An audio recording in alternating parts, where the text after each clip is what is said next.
3 and the Elder Brain. The scars from the villain's twisted plot run deep. Faerûn stirs.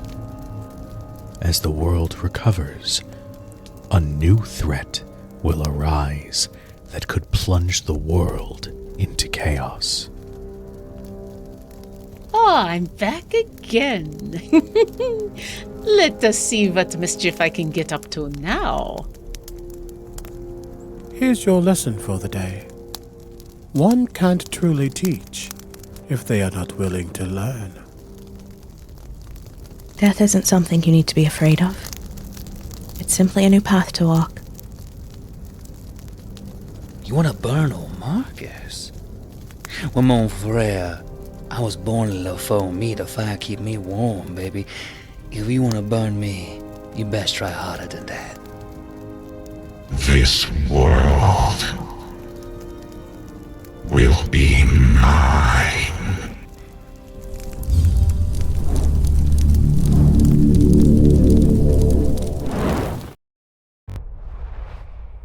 Hello, Internet, and welcome to a very special premiere for Crit Hit Chronicles with Shadows over Baldur's Gate.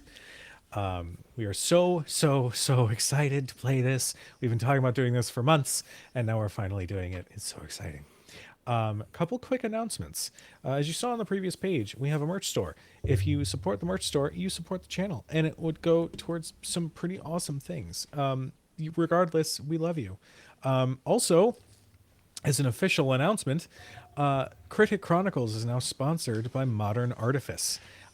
So go and check out modernartifice.com for some fantastic sets of dice. They are so beautiful. Giuseppe is wonderful and is one of the nicest human beings ever. So go and support them, and maybe be on the lookout for a new set of dice to go on the store soon. I don't know. That's a weird thing to say.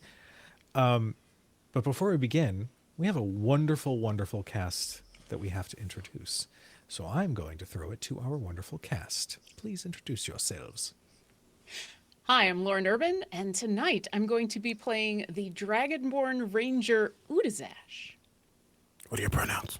She, her for both. Thank you. Thank you. Nope, I got it in the pre-show and I failed there, so I appreciate it.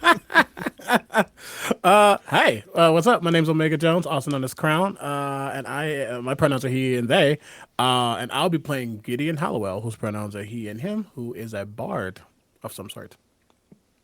Of some sort. Bard wizard, I should say, actually. There we go. Hi, hello, good evening, folks. You can call me Laura or Tutu or Laura Tutu. My pronouns are she, they, and I will be playing Winifred, the celestial warlock, who is a hexblood, and her pronouns are she, her. Hi everyone, I am PJ McGaw. I am playing Marcus Hellhammer. Both of our pronouns are he, him, and I'm looking forward to dropping some bunches of punches. Bunches of punches. It's the best phrase. I need that on a shirt for reasons. Well, I am your chronicler for this campaign. My pronouns are he, him. My name is Cujo. And if you found me, congrats, you found me. That's the best way to end that sentence. So, everybody knows where they were when the Nautiloids and the Elder Brain, the so-called Absolute, began its assault on the massive, beautiful city of Baldur's Gate. In the skies above, we close in on one of those Nautiloids as it crests through the air and approaches a city that is in chaos. There are plumes of smoke rising from the ground. Distant explosions, both arcane and natural, from the combat taking place on the streets below. The city is in the throes of its chaos. Floating high above the city, the massive Elder Brain with the crown of Karsus. But we're not going to look up at that brain and the heroes who are doing battle with the monsters atop it. Instead, we are going to go down to the city itself. I would like to start with Utazash. Where would we find Utazash as the city currently deals with this chaos? So you don't actually see her at first. She's so well hidden in the shadows that it's basically once she draws back on this silver bow of hers that the arrow appears and lights up her frame, which is a very slender, almost lanky dragonborn in blues and almost a hint of purple, with a smile on her face that is absolutely the opposite of what's going on in Baldur's Gate. And she lets loose an arrow at a mind flayer and kind of steps out of the shadows to go hunt down another target, still grinning like this is the best day of her life. And under her breath, you can hear her say, "I've never shot the mind flayer before. This is so exciting." And then she trots on over to another corner and scopes something out. She's in fairly utilitarian leathers, and everything else about her is just very subtle, except for this bow and her gleaming scales and her big bright smile. All right. As you are, you shoot the mind flare and it crumples to the ground, lifeless. As you do, you can see many civilians sort of crawl out of the ruins of one of the buildings and quickly start moving past the body of the Illithid.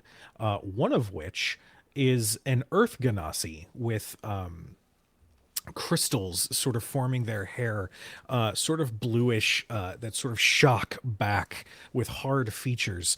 You can see that they're wearing nobles' clothes as they're quickly ferrying citizens through. Please get to safety, get to safety.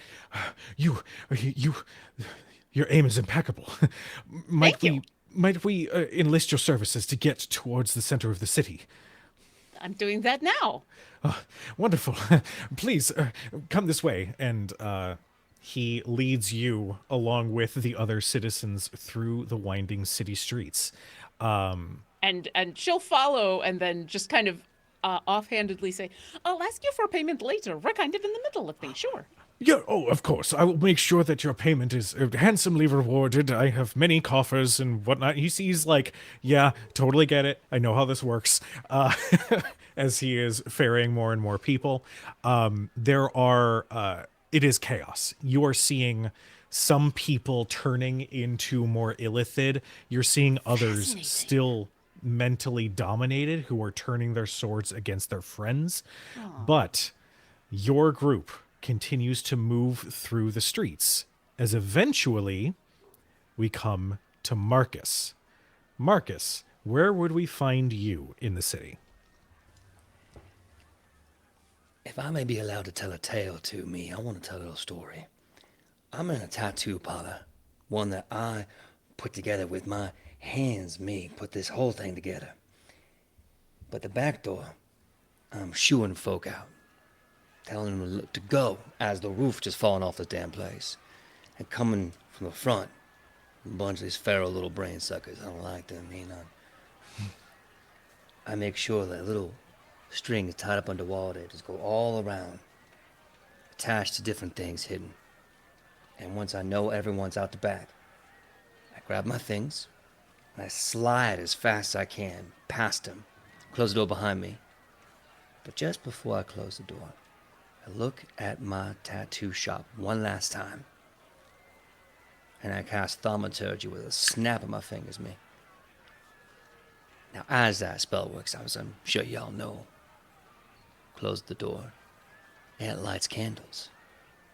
Candles attached to strings that go to powder kegs hidden in the wall of my home. And with a closed and locked door, and powder kegs blow up, and a giant ball of fire in this place goes off. Marcus, you old dummy, now you gotta buy a new damn tattoo shop. And I just start kicking bricks, walking down the street with my bug out bag, just walking down trying to find the next place I gotta go. Fantastic. The building explodes, and you can hear the shrieks of the intellect devourers within. And the wonderful and loved tattoo shop lies in ruins as you start down the street. You encounter a couple more Illithid, freshly turned, clearly not accustomed to their new forms just yet, and easily fall before you. Eventually, you do spot a large group of civilians quickly moving through the streets with one blue dragonborn amongst their number. I go walking over there and I say, hey, listen. I've been dealing with nothing but little brain suckers all day. Me, I don't want any more of them. Can I trust you? Am I safe with you? I don't know if you're safe with me, but I will not attack you if you do not want me to. See? 5th one today. I've not shot this many mind flayers ever. Mon ami, I can tell you and me you're gonna be good friends. I can tell that. I mean, we have just met, but I am more than happy to be your friend. I am being paid to shepherd these people to safety. I don't know where we're going, but I'm gonna do my best to up my body count. Well, I throw this massive leather bag over my shoulder and I say, well, if that's where you're going, that's where I'm headed. You lead the way, and if they get too close, well, as I flex my hand, you can see this scarification start to glow. They won't be following for very long. That is excellent. I would want to hear all the stories of what is going on your fist. As you all continue through the streets of Baldur's Gate, you can hear the sounds of combat above start to intensify as you are starting to pass through one of the city squares, one of the many, many beautiful parts of the city next to Sorceress Sundries, where we find Gideon. Well, you first hear, there's a bunch of screaming because we're in a state of utter chaos and desolation. But then you realize some of that screaming is very contained and very higher pitched, as there are 10 students currently standing behind one of the doors of the Sorcerer's Sundry, all wearing robes of blue, black, and gold, very much scared, very much not sure of whatever might be happening. And you can see an individual currently screaming at someone, standing outside, yelling at someone on the inside. This individual has long white locks. They would be black at this point. Long black locks. Some of them are braided as well with some golden accoutrement. You see these nice little golden rimmed spectacles of some sort they are kind of pushing up. They too wearing a more elegant variant of the black and blue and gold robes that the students have. And they scream out, Ignatius, Melody, make sure that no one touches anything. You find the teleportation circle now. And as they look back, they just are mostly trying to keep anything at bay, nothing to come into Sorceress Sundries proper, while the students get out. Okay. And this is Gideon. All right. As you are shouting the orders, there is one student, unfortunately, that has a bit of a reputation as being a bit of a problem. Illithor, an elf, young and naive, with a sort of a bob of green hair, who is up at your side trying to also give orders and also take a position of authority, but really just piggybacking off of everything that you're saying.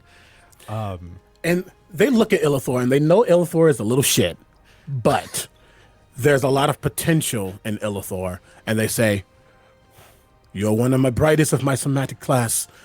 You know what to do. And he literally spreads his hands over his mouth. And as he lets them go, you just hear this very guttural sound echo from him as he casts dissonant whispers on one of the Illithids or whatever that's coming. You see Illithor very much struggle, but do the exact same thing as they start to get their spell work as well. Love it. Love it, love it, love it. The students start making their way out just as there is a larger group of civilians having just passed the we'll say it like a back entrance to Sorcerer's Sundries. One of them shouts back, Professor, there's others out here. We can group together. We can all travel as one." No. You all, and he looks at whoever is currently running Sorcerer's Sundries. You all are going back to this to the academy now. Field trip's over. Unfortunately, I know you wanted something from the gift shop. This is not the time. With that, the students all quickly gather at the teleportation circle that has just been activated at the back of the shop. Illithor looks to you. What are you? Oh God. Yep. I'm just gonna. It's not necessary. I'm just curious. Okay. You're with me. Illithor staying. Okay. Fantastic. Also, thank you for the wet. What? Oh, that's water. It's the water. You have to eat My the wet. water is broken. It's empty. My water is broken. Is that what you just said? Yeah. I'm just gonna that means different things, I think, than what you meant, but it's okay. Oh no. Oh no. We know That's what you okay. meant, but It's okay. Oh, it's one of those days, y'all. Illithor quickly runs forward as this group of civilians starts passing in through the front of Sorcerer's Sundries. There are a couple more Illithid that appear on a nearby rooftop, and you watch as they cast a spell that is supposed to be Ice Knife, but it comes out green and sickly. As you can see, Illithor has some scales that start to appear on the side of their cheek. And he quickly casts Disguise Self to hide them again. We can talk about that later. We will be talking about that once we survive. Yes. Okay, great. Looking at whoever the other civilians, especially if some look like they are more apt or able to assist versus just running around with their hands in the air. I'm not your teacher, but I am now. What's going on? At this point, Utazash and Marcus, you see Gideon and Illithor emerge from Sorcerer's Sundries. hello. Bonjour, mon ami. Are you okay here? You got everything covered here? I got everything covered here, but clearly the rest of this area is not covered. Oh, the whole city is under siege. I beg your pardon. Yeah, didn't you see? Look up there.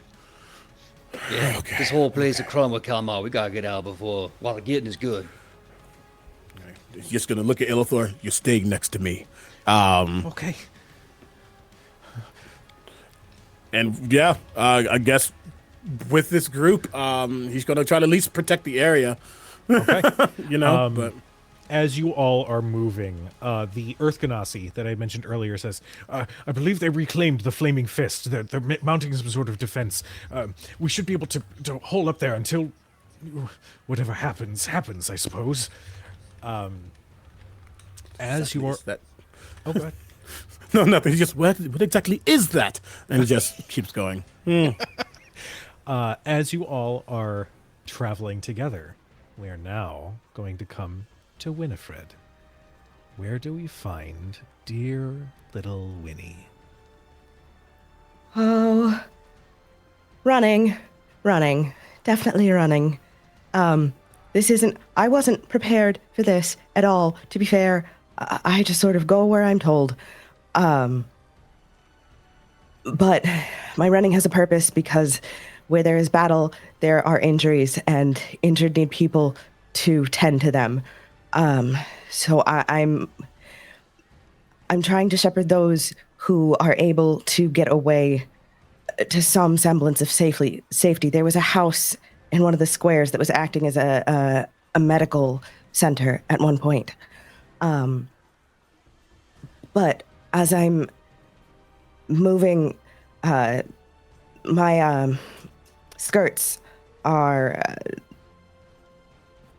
rushing around my legs, everything in shades of gray and black. My skin is a shade of purple, much like Gideon. I have hair that is in locks and braids. It's a little wilder, likely just slightly more unkempt. And at first glance, you would think that the curling tendrils around my temples were horns like you'd see on a tiefling, but they actually, well, they look more like branches. And anyone who would know enough would know that it is the Elder Cross that marks me as a hexblood. But as I'm running at a dead sprint down this alley, one of the tiefling kids, oh God, I think his name is Donnie. I just point to the manhole cover down the way and say, "Go! What are you doing? Go!" Okay. And he like quickly runs over, and the manhole cover is mostly uncovered, so you just see him, and he pushes it all the way open and quickly crawls inside. Okay. And as I keep moving, I'll touch a hand to my chest and mutter in Celestial. The magic that flows over me crests like smoke or fog over the lake, and as it whiffs out behind me, it seems to resemble raven feathers as I cast mage armor.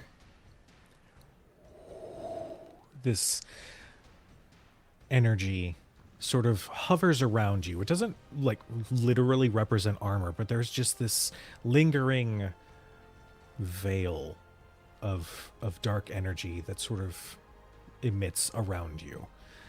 And as you cast this, you can see someone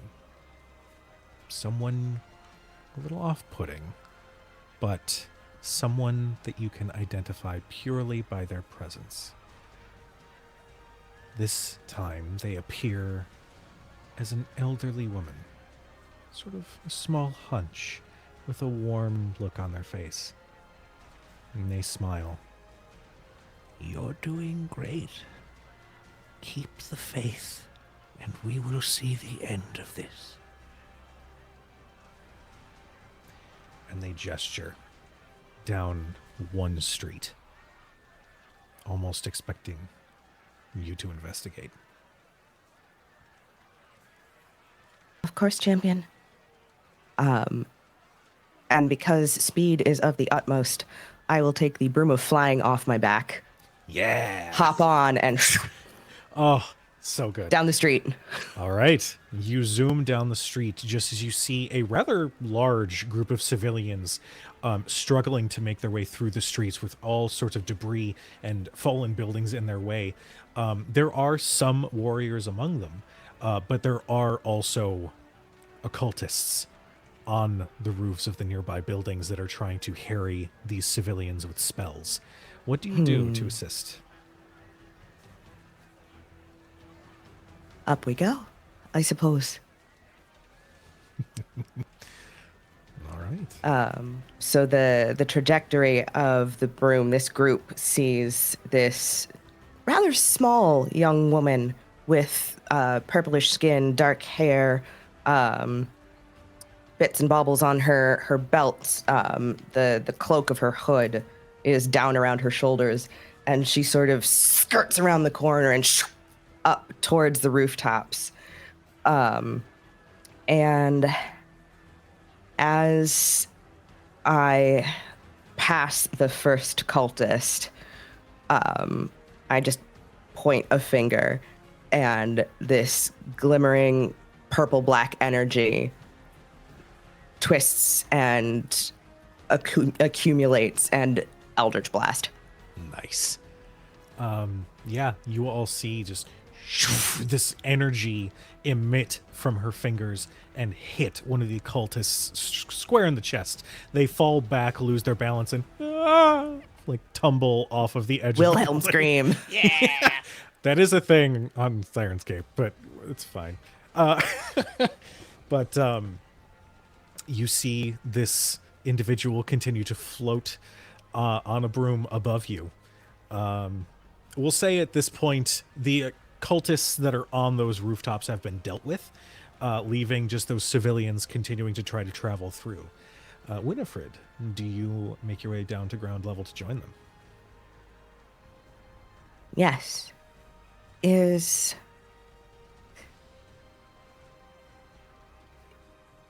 my patron know the way?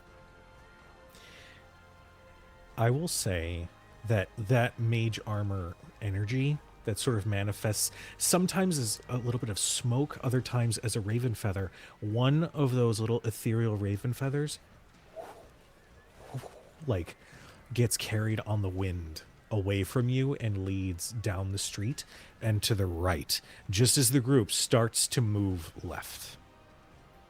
I will dive back down to cut the group off, hovering just a couple of feet above the ground.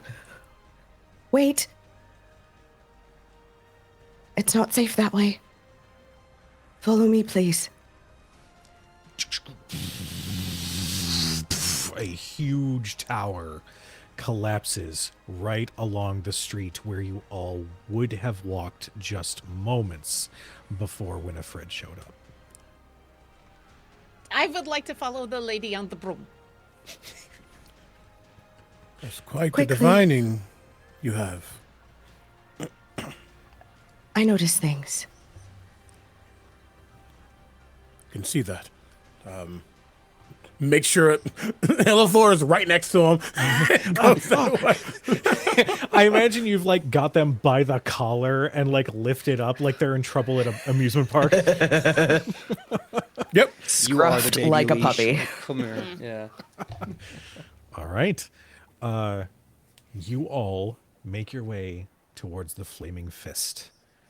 And over the course of the next few hours, few arduous and intense hours, you fend off wave after wave of Illithid before eventually an explosion up above by the Elder Brain as it slowly starts to descend, and then faster and faster and faster until it collides with the sea, and a huge wave of water rises up and crashes into the city. And all of the Illithid and all of those who had been dominated by the parasites in their heads go dormant and collapse. We are now... Well, shit. Yeah. If I known that was gonna happen, I would have blown up my only tattoo parlor. That was your explosion. Yeah. That was a very nice explosion. What kind of insurance policy I can only do once, I'm afraid. You all stand exhausted. But something in the air is a little crisp as you smell the smoke and everything fill the air around you. There's a shift of something in the air as everything slowly quiets down around you. The civilians all hold to each other, and Illithor says, Can you feel that? It's like a shiver. It's like it won't go away. Necromancy isn't my forte, but typically when it gets this cold, death comes, or it's showing its face. There has been a lot of death today, but we have caused so many. It's been great.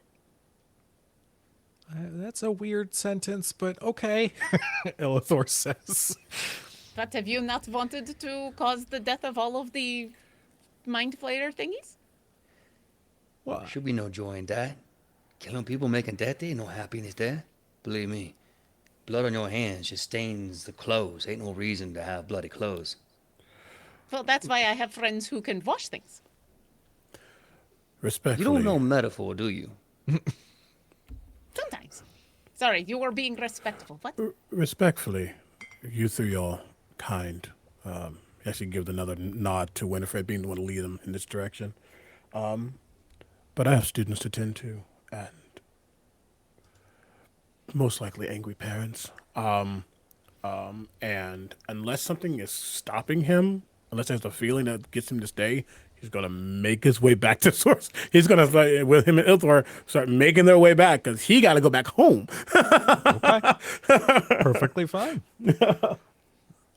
Illithor, covered in the grime and the sweat of this whole day, walks alongside you, and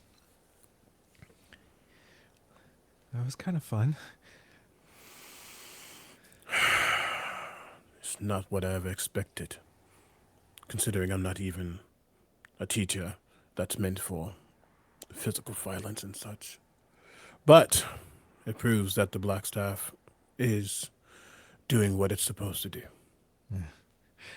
Yeah.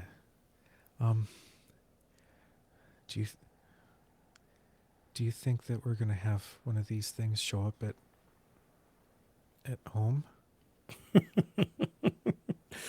This was Baldur's Gate.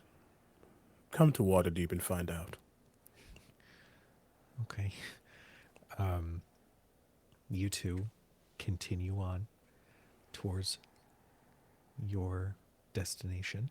What do the rest of you do? I'm going to look over at Marcus and Winifred and say, lunch? Or is it dinner now? I'm sorry. I've lost track of time.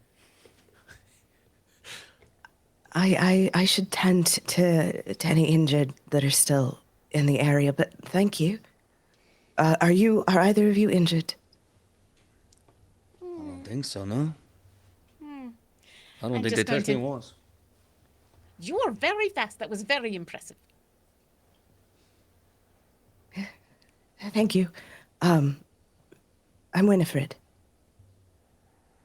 Hi, Utizash. Nice to meet you. We are already friends. Yeah. They call me Marcus. You can call me the same. Well, Marcus, Udajash, I wish you safe travels. And you as well.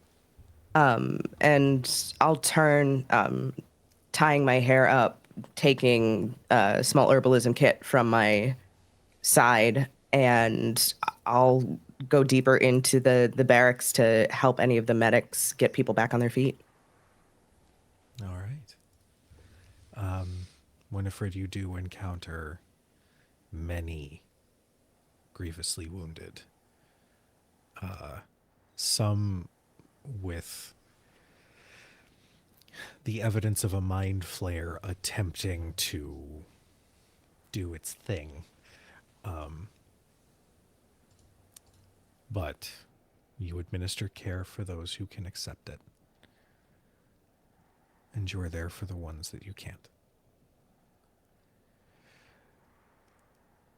What does Utizash and Marcus get up to in these following hours after it seems the chaos and this invasion of the Illithid has come to a close? Well, I'm going to go get paid and then dinner. Sound good to me. I should probably go back to my tattoo parlor and make sure everybody is alive and well. I don't want to make that mistake twice. Okay. But I could always eat. You want to meet at the what's that place called? Big old place. Elf Song Tavern. Meet there? Oh, okay. Well, if you just want to make the moment, I'll go get whatever I'm going to get paid and follow you to your tattoo parlor. I'm very excited to hear and see what is left. Well, that's all good, mon ami. I mean, I ain't got nowhere else to be, so you lead, I follow. Well, I will lead that way, and I'm gonna head deeper into the building towards the last place I saw the Earth Genasi that promised to pay me. You approach the Earth Genasi, who is calming the survivors around him. and he sees you approach. Ah, your skills were absolutely irreplaceable. Thank you so much for your assistance and ensuring our survival. You are welcome. I have trained very hard to do exactly that. Yes. Well, right. He just reaches into his coin purse. I suppose here, and he hands you 10 platinum. I just kind of take it and then shove it into a pocket, less concerned about the amount and more about that this transaction has been completed and now neither of us owe each other anything. And I will nod and say, thank you. We are going to get food if you would like to join us. Oh, I'm sure at some point, yes.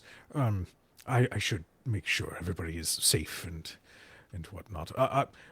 If you ever find yourself in need, I owe you a great debt. My name is Lord Bannon Whitlock, and you are always welcome in if you need anything.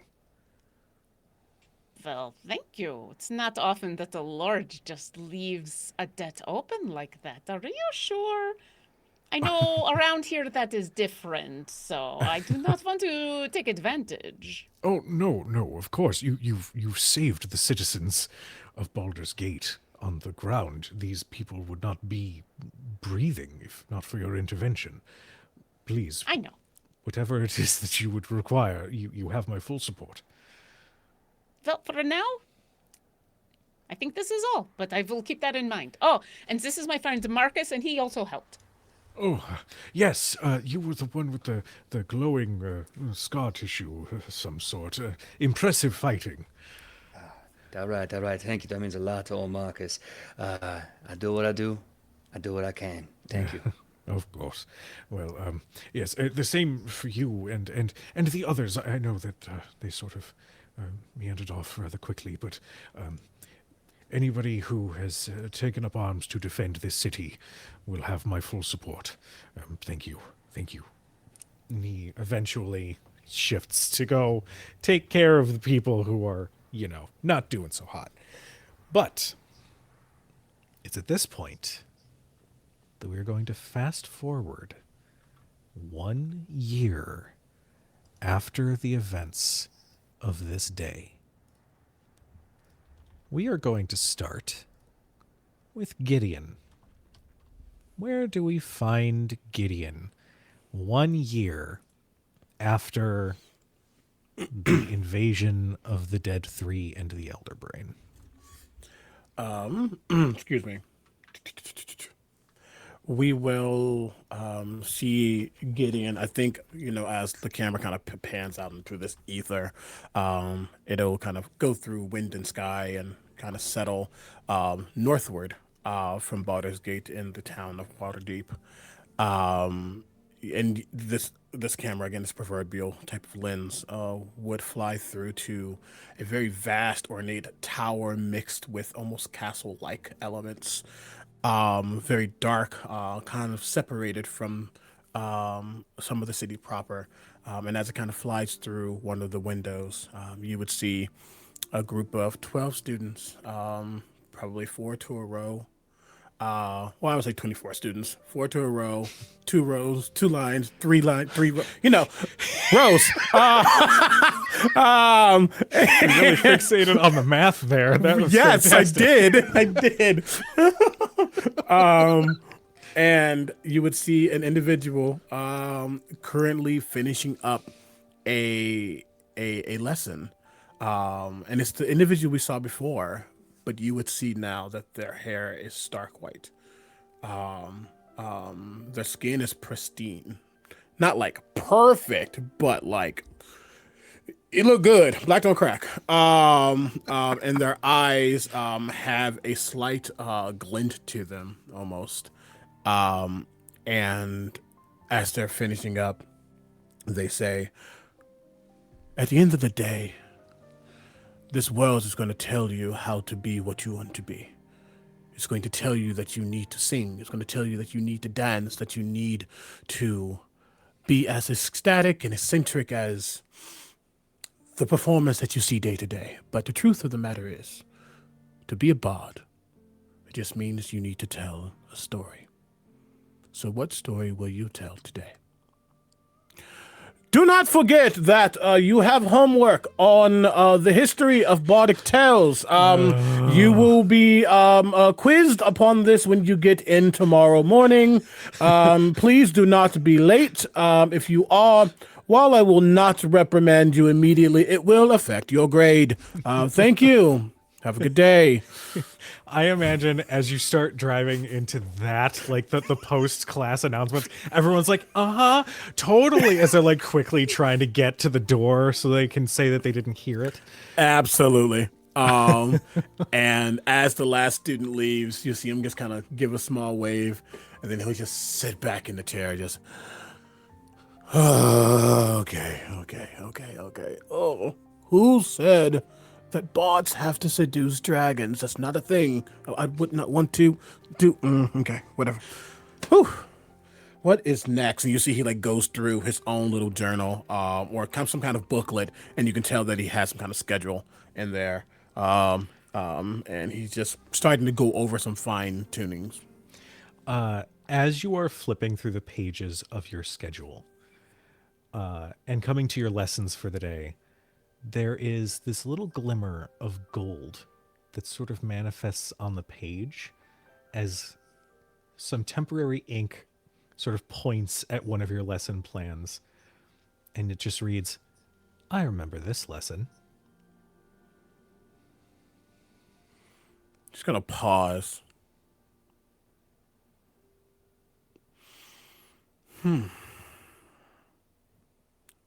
And he's going to note that. He says nothing about it. Clearly, he's the only one in this room, but he's just going to close the book for now. Kind of ponder that. The next generation needs to know. They need to grow, and more importantly, they need to try. You hear a knock at your door as Illithor sort of peeks his head in. Hey, sorry, Professor. Would it be all right if I came in? You did elect to become my aide for this next period, so I can't say no. Oh, well, I heard. Well, there's something. He approaches and eventually takes out this flyer, this sort of distressed parchment, and places it in front of you. And you see it is an invitation to High Harvesttide, a festival not only to celebrate the harvest, but also to celebrate the resilience of Baldur's Gate. It's supposed to be some sort of party. They're supposed to honor those who, fought against the Illithid. I figured you should probably see it since we did that. Are you asking if you can go too, or? What? I mean, I wouldn't presume, but if that Well, were... the fine print is right here. Those who saved Baldur's Gate, and I remember you putting forth quite a whisper so dissonant that it literally discombobulated and destroyed the Illithid. Yeah, I did that. I'm still working on the fine-tuning to actually make it a whisper, but I appreciate that you saying that, Professor. If you get a signed permission slip from your parental figure, then sure. When is it saying it's going to be? It's going to be 1 month from this moment. Okay. How badly does Illithor want to go? He, you know what? This is going to be the first roll of the game. Ooh. Make me an insight check. Okay. Not my highest skill, but it's okay. You don't gotta have a high skill. You just gotta have it. What is that? Oh, 16. 16. It's pretty fairly obvious. He's like, he's trying to be modest. He's trying to be professional and respectful. But there's this like twitch whenever he like looks at the flyer, and he's just kind of, he's a little excitable. Then how about this? One, signed permission slip, yes. But two, you will not get said permission slip to sign unless you ace your evocation class. But you know, that's my weakest one. I'm aware. Okay. Can you at least give me a little bit more of a hint on the... No, it's fine. You are aware that this is your lab. This is about practicality and using in actuality. And I'm not the teacher, so. Okay, fine. It's fine. It's fine. You'll be fine. I do have faith in some way, shape, or form, and you are a go-getter. Thanks. Well, I'm gonna go get to studying. Just for the moment before the next class starts. I'm going to eat lunch now. Oh You see him I'm just gonna- like reach under his desk and grab a box.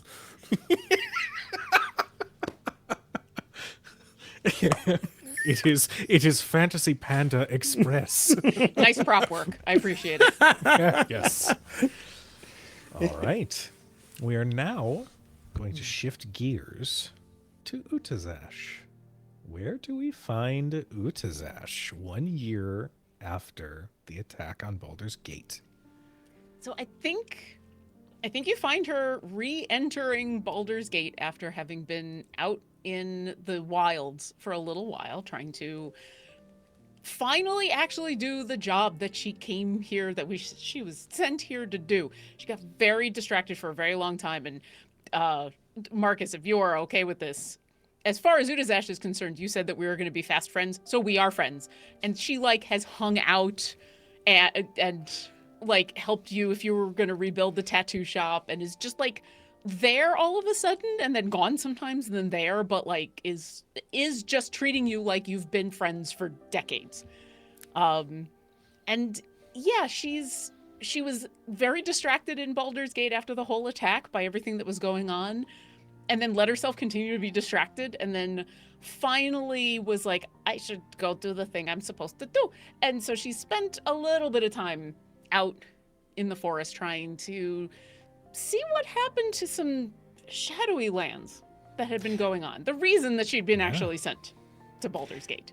So in the time you have spent out amongst the land that was once covered in shadow, both from the material plane or on the material plane and also in the Feywild, it is now almost the complete antithesis. It is bright, it is beautiful. There are so many different spirits and fae that are sort of exploring. It's like walking into a new amusement park for the first time, like day one, and everyone is excited and everything is beautiful. There is this big, beautiful tree that has bloomed into these beautiful flowers that sort of gently rain down from time to time, these wonderful white petals. I'm going to say that in this time, you have acquired another friend, a little fairy named Lazuli, who is absolutely obsessed with hearing about your adventures. So wait, you shot how many Illithid? That sounds so scary. I mean, all things that are worthwhile are scary. But I think 42, maybe 58. No, 43. Definitely 43. I don't know. Several of my friends also shot. Very many of them. Or punched them. Or flew over them on a very cool broom. So, yeah. Oh, that's cool.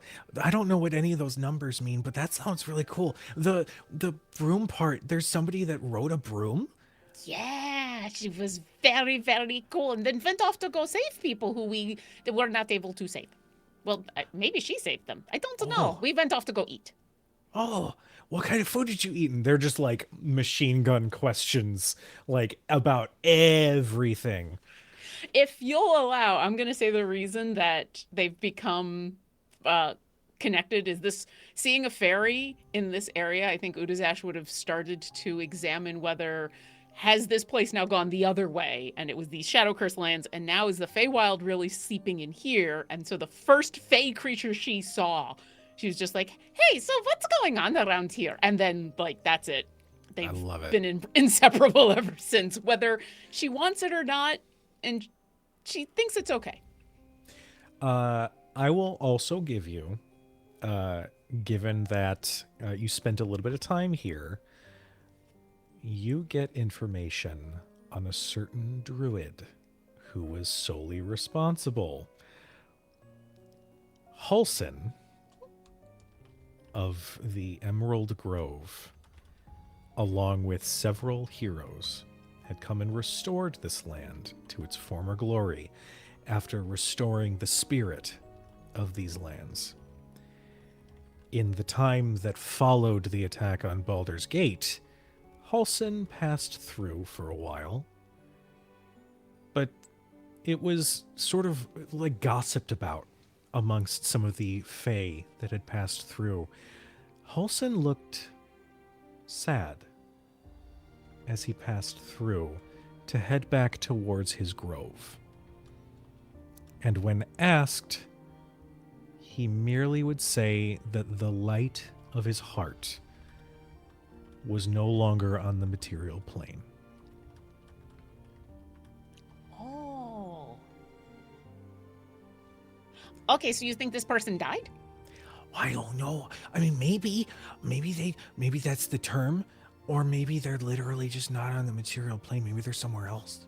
Yeah, the people around here, they like to talk in like metaphors and similes, Yeah, I and they speak in like roundabouts, and it becomes very confusing because every once in a while they say things that they really don't actually mean, and I have to remind them that no, you don't actually want me to take your name. You Well, just yeah. want to tell me what it is.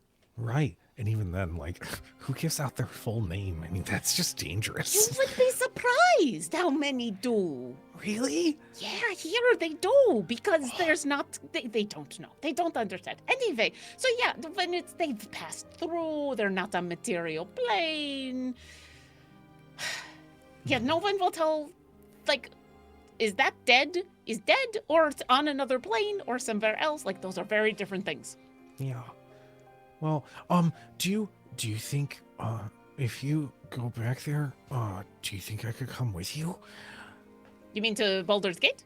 Yeah, it sounds really pretty, and I'd love to see and meet all the people who talk in such weird ways. Yeah. Oh, absolutely. You can come along. Just be aware that they're going to say things that normally you would be very concerned about, and you don't need to be concerned about them because there isn't an archfey who is going to make things be the way they should be. Oh, that's scary. A little, but also kind of fun. So as you walk through the gates of Baldur's Gate, you have this little blue fairy. Oh my god, look, there's so many things. He's just like circling around you, just like just talking about everything that they're seeing. I'm enjoying all of it. Like, seeing someone else's enjoyment of something that I have gotten not used to, but seen enough, is almost like seeing it for the first time again. So even though I'm, so I guess I'll ask, has Marcus rebuilt their tattoo shop? Sorry, I got you right as you were thinking. Hardcore thinking. Yeah, I'm doing a lot of thinking. I'm gonna say in the year past, yeah, by now Marcus has definitely got the tattoo shop back up and running. So that's where Udazash is headed, and so she's just going to assume that this fairy is going to follow. If the fairy doesn't follow, well, you know, full-grown fairy, they can take care of themselves. Okay. Yeah, Lazuli, like, ventures out maybe like 5 or 6 feet from you, but in a constant perimeter of like, what's this? What's that? Oh my god, that's so pretty. Oh, like just freaking out the whole time. I know better than to try to answer any of the questions because there will be a question before I can answer, so I just let her go. As you are making your way through the city, you can see that there are a couple flyers around and being handed out by some prominent townsfolk talking about high harvest tide in 1 month's time. And while you're seeing some general excitement, you're also noticing a couple other things. What is your passive perception? 18. 18. With an 18, you remember how the city looked when everything went to shit. And both the upper and lower cities were devastated by the attack. You are noticing that there are a lot of nobility walking the streets, and you can see some bits of the upper city have been reconstructed and looking beautiful, just as it did before any violence touched the gates of the city. The lower city, not so much. You're starting to hear some murmurs of conversation, of discontent, of people being up in arms about Archduke Ravengard not having devoted the same resources to the lower city as they have the upper. You're hearing some other conversation that there's a name that's tossed around, Mirinda. Mirinda will put him in his place. Mirinda is here to restore our city. And there's just this general tension as you're passing through the streets on your way towards Marcus's shop. And at this point, Marcus, where do we find you 1 year later, other than your shop? You find Marcus 1 year later. Obviously, the shop has been rebuilt. He has become not just a man who has tried to let art reinvent himself, but letting himself reinvent his art. And to do this, he has attended basically bardic lessons to learn about that kind of spirit. Very sheepishly and very with a childlike kind of wonder, he goes into that.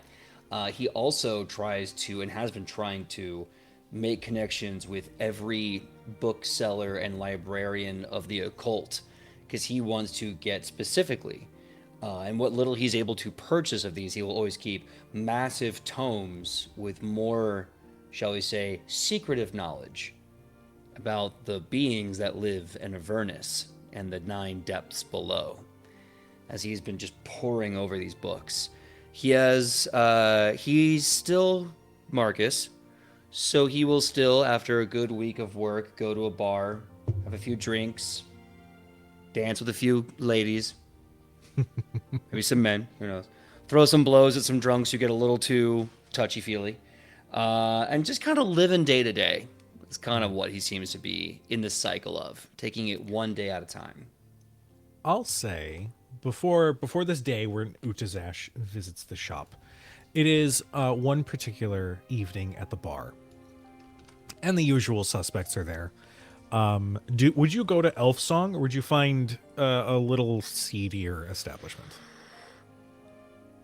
I think the Elf Song is usually just for celebrations and like a party. I love a party. Me, if I'm gonna get drunk, dance with someone special, I'm going to a seedy little place where there's soul in the wood boards, but ain't no class in the place at all.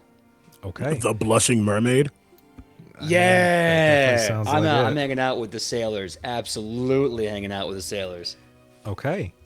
As you walk in, and you greet maybe some acquaintances you've made across the time you've spent here, you notice somebody at the bar.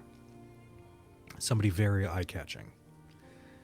You see a human woman with long, bright white hair that kind of comes down into like a half braid. She's got these icy blue eyes as she sort of leans against the bar. She's dressed rather nicely, probably a little bit nicer than anybody in this establishment probably should be dressed. But she is enjoying a glass of wine, and she kind of eyes you as you enter the bar. sort of curiously. Holding my belly mug, I kind of look over her across the lid of my drink. No chance, says the orc to your right. Like follows your line of sight. I don't break eye contact as I look to her across the mug, and I say to him, "Don't need luck, don't need chance. Just gotta be old Marcus. If they want to know what it means to feel the heat, they'll dance in the fire with me." And I'll slowly get up, put the drink down, and just confidently beeline it over to this woman in the dress with the white hair and blue eyes. As you approach, other than that initial look, even as you're moving towards her, she does not look at you. She is enjoying her wine, and she is very much content with her calm, quiet evening. So I walk up to her, stand kind of confidently with my gambit best bit of grin and confidence, and I say,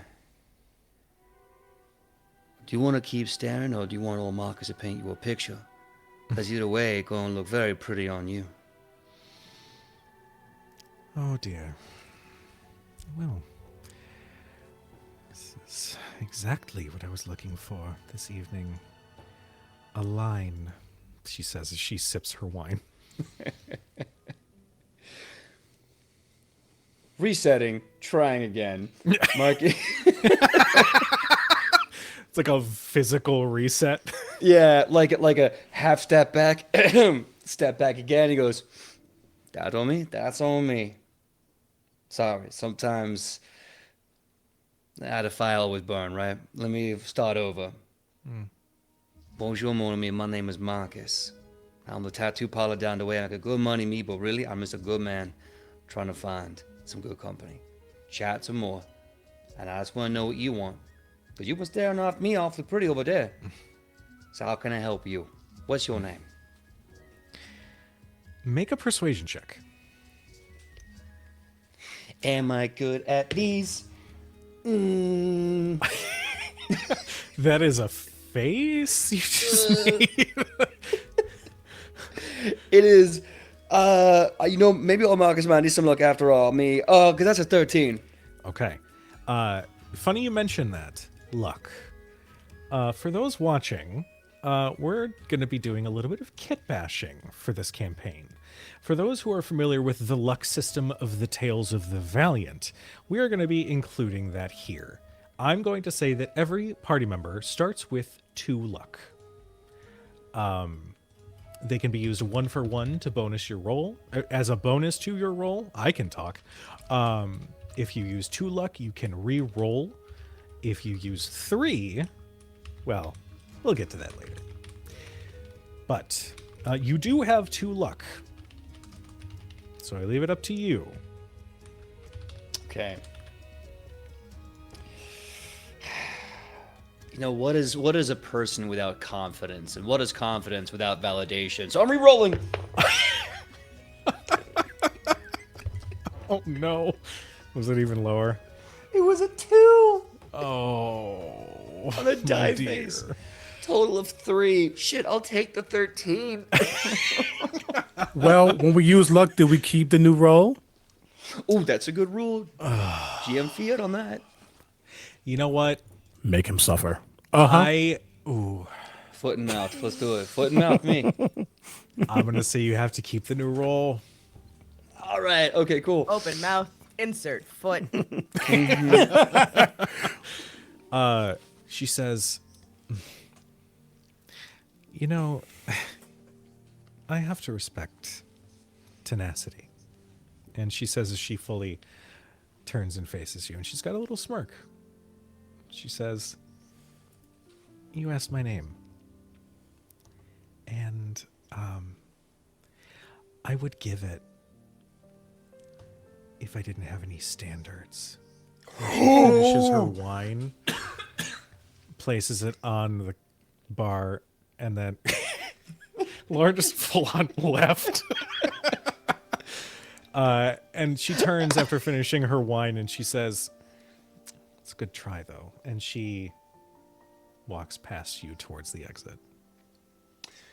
Marcus just kind of does that heavy nod of like, touche. Okay. Should I pop a cure wounds on that burn? Yeah. Yeah. Does anyone have a lesser restoration for like the wisdom damage I just suffered off that? Jesus.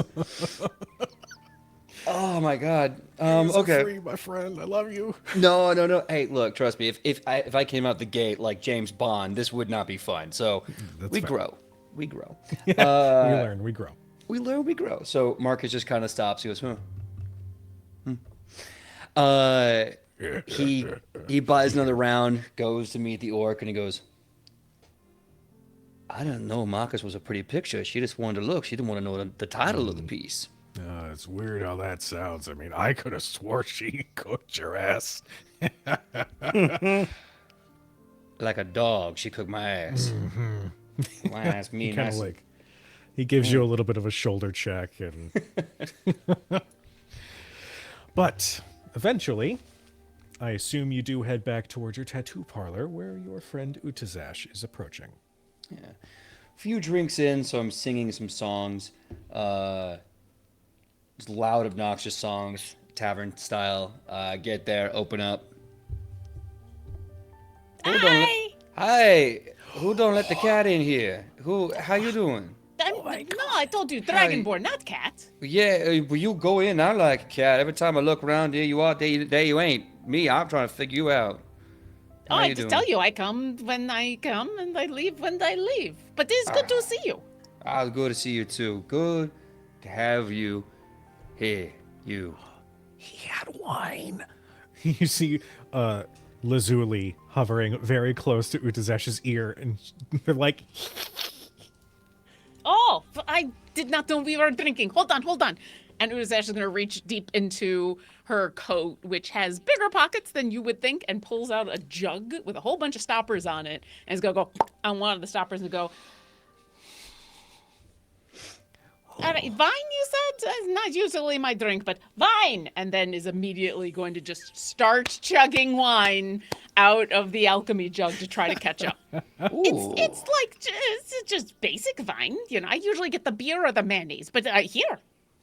Ooh, I grab it. I look at it. I go, whiskey. Oh, no, you need it only does it once a day. So now it's just going to make wine for the rest of the day. That's why you got to think about it. But, you know. Yeah. What are you getting into? You want to make this a thing? I can close down tomorrow. We don't got to go to work tomorrow. We can do this now. We can just have a party. I mean, I'm always up for a party. I'm always working, though. So I guess we can do both. Can you party and do work at the same time? Shit, man, I've done it once or twice, me. We're just going to have to work with a headache. And I just start drinking the wine. "Oh my god!" It makes 1 gallon, so we have plenty. God. 1 gallon of wine. It doesn't say specifically what wine, but I picture that it's always like that sweet red that's slightly better than table wine, but not really that good, but like just good enough. I love it. Gets I the love job it so done. much. Exactly. It's function over form. Yeah. Yeah. You're getting it out of a magic jug. What do you expect? So. And it's true, I'm not that me, but I feel like we need some music. You know, we got this great wine here. We got some great company up in my place here. But I think we need some music. Me, do you got any things you can play on? All I got's a couple little doodads behind the counter. Music is not usually my strong suit, but I'll try. And she'll reach into her pocket and pull out a set of bird pipes. Go ahead and you've- make me a performance I was check. about to say, you've heard her play this before, and she's not that good. But let's see what I get. Oh, but she rolls a 17, so apparently enough of the wine has like Okay. loosened her up a bit that she plays a tune you haven't heard before that has like a strange melancholiness to it, just over the surface. Okay. Apparently, Lazuli. I am inspired by you. I'm inspired by you. You're the Later tonight, that actually feel inspired by me. Want to do more than just look at me. I'll tell you what. I'm gonna go get my own. We'll come back. I'm gonna see if I can't match tempo with you. I Sounds don't like a play party. so well drunk, me, but we'll figure this out.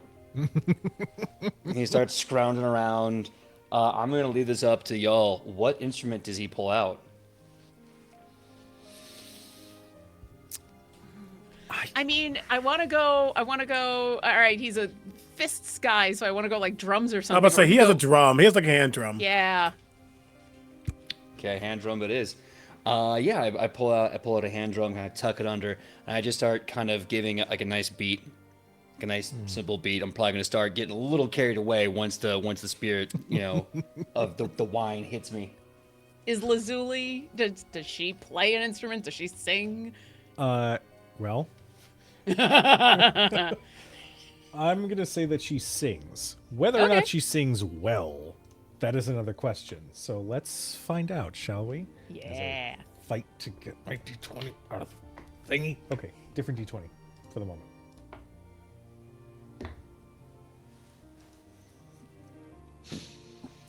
That was a 2. Okay. Welcome to the party.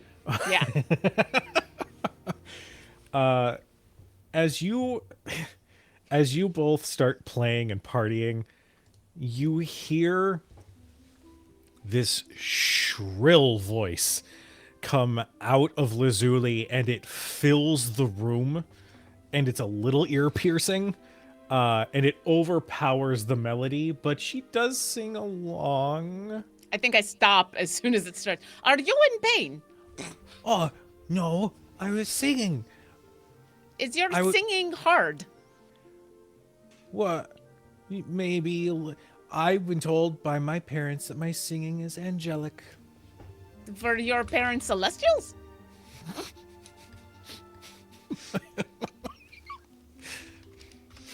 You see she like crosses her arms and huffs as she like takes her thimble or glass and like dips it into the wine and just nurses it a little bit. Have 5 more of those and maybe we'll be okay. Sorry, Marcus. I'll pick up where you left off. As you two continue your jam session, we are going to shift over to Winifred. Where do we find Winnie 1 year later?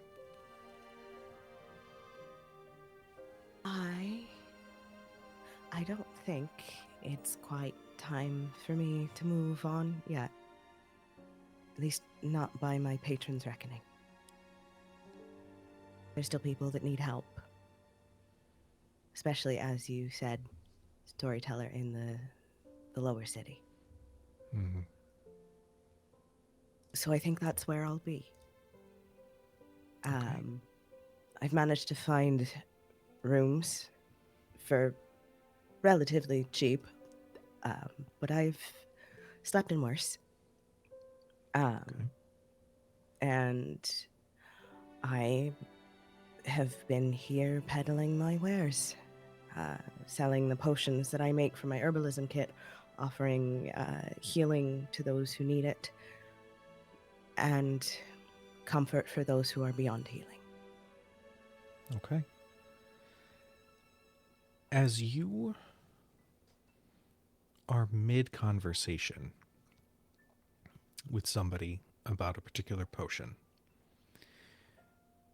you can hear a little bit of like a murmur of conversation walk past. I assume you have like a shop, or is it like a stand along the street? What's It's paint me a yeah, no, picture. it's like it's a stall, like a little market stall. Okay. You can hear, oh yes, I was feeling ill for weeks, and then I saw her once, and my health returned overnight. It was just quite a wonderful concoction. And the other person says, really? I mean, maybe I should visit her too. And they're like walking past your stall, clearly not looking in your direction. Eventually the person you're talking to kind of looks back. Oh, I hope you don't have competition, do you? It's entirely possible, but I've always been confident in what my wares are, sir. Oh, well, I trust you. You've been nothing but kind. And they finish the transaction just as you see an older woman with gray hair pulled back into a bun. And she's got her head kind of cranes forward a little bit. And she kind of walks, her shoulders are a little high. And she walks, and she's got this air of comfort, but a little bit of mischief about her. Oh, well, what do we have in here? And they are examining some of the potions that you have on display. Oh, are you the patron behind this beautiful stall? I am, grandmother. Oh, well, Petal, I must inform you that some of these are not the best make, but I would say that, well, I'd be willing to teach you a thing or two if you would like. And with your passive insight, Should you I tell the folks what the passive insight is? you may absolutely do so. So DM, that'll be my passive insight of 20. Yeah, that's enough. You actually, before I tell you, Winnie has a sort of sight about her, doesn't she? That she does. This sight. Oh, sorry. Go ahead. It's like I said. I notice things. You look hard enough.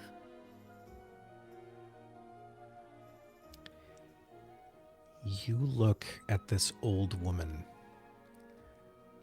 and for a moment, it's like you blink, and her form is not a friendly old woman.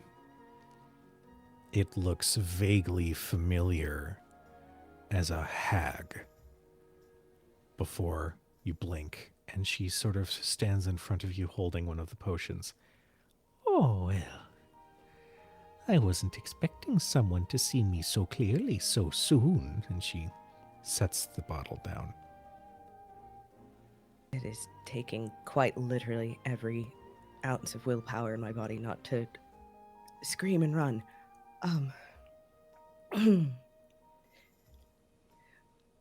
No offense meant, sister. Oh, none taken, Petal.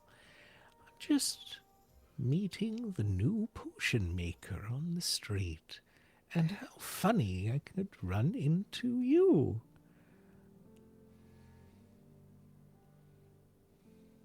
I don't know if we've ever been properly introduced. And this is said in Sylvan. In Sylvan, she replies, Ethel. Auntie Ethel. and she holds her hand out, almost like she's got a ring for you to kiss.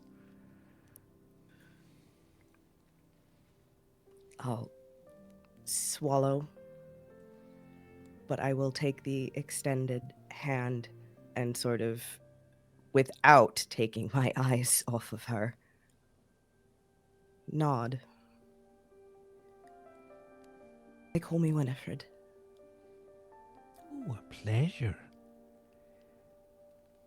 Well, I would love to get to know you better one day, but for now I will simply say, welcome to the gate, and I hope we can reunite one day, perhaps over a nice cup of tea. should I remain in the city, Mom? Oh, of course.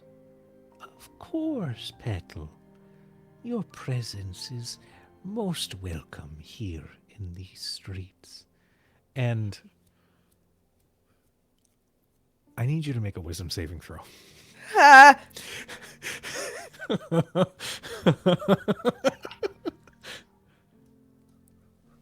Oh, Jesus. 16? Okay. You got some luck if you need it. You do have luck. Just don't roll a 2. Don't be in the club right now. Or just add a 1 for 1. You don't gotta re-roll. Just add a 1 for 1. Just bump it to a 17. I don't know. Yeah, no, let's bump that up to a 17. Okay.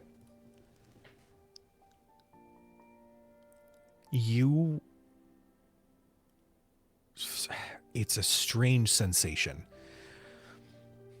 But it's like everything outside of her eyes just kind of goes a little blurry for just a moment before you kind of like hold the counter of your stall to kind of steady yourself. And you kind of recognize that whatever you just experienced, she was looking at you the way you look at others. Oh, well. Have a wonderful day, sister. Well met, Auntie. And she starts making her way down the street, but she does give one last little look over her shoulder in your general direction. Eventually, you do start... Oh, go ahead. No, that's it. It's once out of eyesight and earshot, hands braced on counters, deep breathing, trying not to barf all over my own stall. Oh.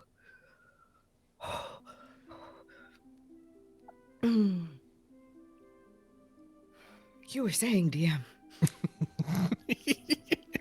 I apologize. I didn't mean to cut off that moment. Eventually, you hear that it is Auntie Ethel, who has set up a shop, a small potions shop, somewhere on the other side of the lower city that is starting to gain some traction amongst the gossips of the streets of the city. But in addition to those rumors, you are hearing more rumors about something being planned for the High Harvest Tide Festival. Something in conjunction with this individual, this person who is supposed to be speaking up for the lower city and its reconstruction. You are seeing that there are still several blocks that have not been tended to. They occasionally have a flaming fist patrol through, but the arcane experts and construction workers haven't made their way to some of these lower, more seedier parts of the city just yet. And they keep saying the name Mirinda. And as you've stayed in the city, you've pieced together that Mirinda is an elven noble, actually of the upper city, somebody who is close with the Archduke. But that's kind of the most you've gotten on that individual. But there are a lot of rumors circulating through that there's tension, discontent, and something happening at the High Harvest Tide Festival. With that in mind, we are going to go ahead and take our quick 10-minute break. So, for those watching, thank you so much for tuning in. Go and get yourself some water, get yourself a snack, stretch a little bit. Let's work on our neck tonight if you can. Stick around because we've got so much more. I am so excited about this game. But we'll see you in about 10 minutes. See ya. Hello again, Internet. You stuck around. Thank you. Welcome, everyone, back to Shadows over Baldur's Gate, our post-Baldur's Gate 3 D&D campaign. we've already seen some mentions of Halsin, Auntie Ethel, and Archduke Ravengard. But there are so many more little moments to come. But we're going to do a little bit of a time jump. The dancing. Let's do the time jump again. Yeah. Do the time jump again. That's the. It's just a misty step to the left. Oh my God, no. We're done. Or this is what we're doing for the rest of the show. That's it. Is we're Good night, doing folks. this. I'm gonna just mark this down for a shirt. It's fine. We are going to fast forward 1 month into the future, the day of the High Harvesttide Festival in Baldur's Gate. The streets are decorated in beautiful colors of orange and yellow, as the city, while dealing with a little bit of rainfall, still celebrates the harvest, but more importantly, the survival and resilience of the Baldurians still within the city after the invasion 1 year ago. A familiar Earth Ganassi has actually started to rally some support of the people as he has approached Archduke Ulder Ravengard in hopes that he can continue to provide support to those who need it. And as such, in the center of town, there is a marvelous and beautiful festival that even as the rain falls, it seems that there are some arcane enchantments. Oh no. What did I do? What happened? Continue. You were typing what I was God. literally about to say out loud. Damn and it. you said out loud what I was typing, and it gets, let the rain fall down. Okay. God damn it. I need to learn to not look at the chat between the players when they start laughing at random. It's fine. Rookie Everything's mistake, fine. babe. It's a Rookie mistake. Honestly, it kind of is. This is only year 1 of Critic Chronicles. Let me have this. Anyway, in the center of town, several arcanists have placed an enchantment, essentially holding off the water from the rains. So there's this sort of large dome that is in place to allow people to celebrate amongst their friends and family members. There are different stalls, and there are some carnival games that are totally fair and not rough. There are children running around. You see several upper city nobles walking with their entourage, along with some other sort of small pockets of denizens of the lower city, who are all, for the most part, enjoying themselves. There are some food stalls. You can see that some of the local merchants have set up some shops of their own just around, and it's a welcoming, exciting vibe. We'll start with Winifred. Do you attend High Harvesttide? Yes. I may not be. Well, I don't usually stay in one place long enough to enjoy a festival like this, unless I actually make the effort. But when in the gate, so I'll attend. But I'm definitely sticking to the periphery of the festivities, and keeping the hood up to sort of cover the Elder Cross. Okay. As you are sort of keeping the perimeter, you do hear, is that Winnie? And you see one of your patrons, the elderly man you had encountered just before meeting with Auntie Ethel. A friendly old gnome sort of approaches. Oh, Winifred, I'm so glad you came. They're serving cider. Would you like some? Oh, is it? I don't drink. Oh, no, non-alcoholic, darling. Just something to celebrate the season. Then yes, of course. Thank you. Of course. And he is sort of, for a moment, he kind of holds his arm out, this teeny little gnome, and then he maybe second guesses a little bit, and then just sort of. I will take his arm. Oh, I and will take he his arm. walks through the city, or excuse me, the square. Where would we find Utazash? She is trying to try every single food stall she comes across. Every single one. You So see, probably in between food stalls, like with a churro and a hot dog and a stick or something. you, you and Lazuli are sampling apple pie, pumpkin pie, cherry pie. There's a lot of pies at this festival, and eventually you're starting to come to the understanding that there are about 20 to 30 food stalls.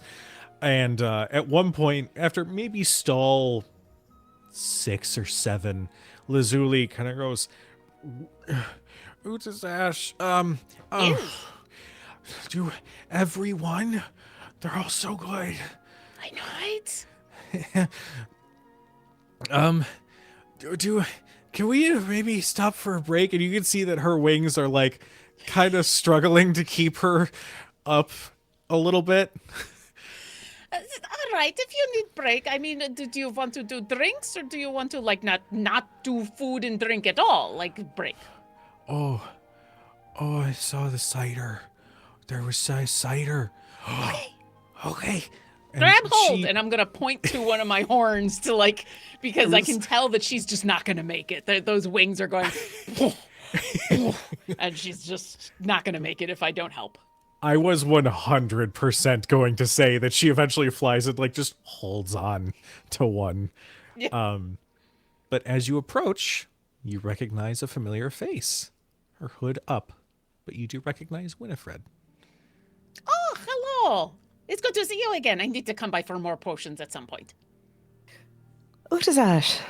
Hello. Happy high harvest. Please, thank you. Would you like a churro? I'm assuming you've quite literally just kind of boom. Kind of, yeah. There's also been at least one bite taken out of it. Thank you. You're welcome. We're trying everything here. It's amazing. I'm very full, but I'm going to keep going until I am exploding. Everything hurts, but I'm so happy. It is good pain. Yes. If we need anything to sort of settle your stomachs, just let me know. I think I've got a peppermint tincture on hand. Oh, that's very kind. I think I will be okay, or I will not be, and it will be my fault. Or where are you headed to? I was about to get some cider with my friend here. Oh, hello. I am Utazash, nice to meet you. Oh, it's wonderful to meet you as well. I'm Faerûn. I run this smithy in town. Winifred, I apologize, sold me a potion that managed to cure some of my injuries from my craft. Oh, yes, she is very good at that. I come by and buy on a regular basis because after you've been mauled by 3 bears, you really need a health potion. Oh, there's a lot of bears. Well, not all at once. I mean, they were 3 separate incidents. Maybe same bear, though. I don't know. But yes, she is excellent. Well, if you don't mind, I'm going to see if I can't fetch some more of this cider. Please, find a spot, and do you need anything? Perhaps I can bring some treats or food your way. Oh, are you talking to me? I thought you were talking to Winifred. Well, I've already tried everything along the north side, so if it's on the north side, then don't worry. Oh, understood. If you'll excuse me. And he turns and sort of puffs his chest, and he looks a little excited as he sort of shuffles down towards the southern end. How have you been? It's been time. Time is still weird to figure out here. It's been a while. Time does seem to move differently around here, doesn't it? It's very boring. It is. It is. I got used to it after a while, but no, the the fluctuation of the Feywild. There's something comforting about it, oddly enough. At least I do miss it. So, but how are you? Well, I'm well. The stall is going fine. I think I've stayed here longer than I've stayed in just about any other place I've been. Oddly enough. Are you headed somewhere else, or are you planning on staying here for good? I haven't decided yet. But you haven't run into any other bears recently, have you? Not since the one about like a month and a half ago. Oh, And that was good. just a disagreement. I mean, it was my fault for going across their trail, and their fault for thinking that I was fooled, and we parted amicably. It was fine. Oh, good. At the very least, you didn't need to come through for another greater healing. No. It was fine. It was fine. No, the next time I'm going to need one of those big ones is eventually I'm going to get to Marcus to do a tattoo. And then I'm probably going to need one because, his scales, very hard. Oh, yes. Well, let me know, Utazash. Whatever you need. Sure. Do you need anything? No, thank you. I'm getting along quite well. Good. If you decide that you do want to go, and you do want to go somewhere else, let me know. I might be able to go with you if I haven't been yanked back to the Feywild. It's been a while. They haven't actually pulled me back in a while. I don't know why it's taking so long. Safety in numbers, I suppose. Exactly. So as long as I am here, I am happy to help. I'll keep that in mind. Would you like hot dog on a stick?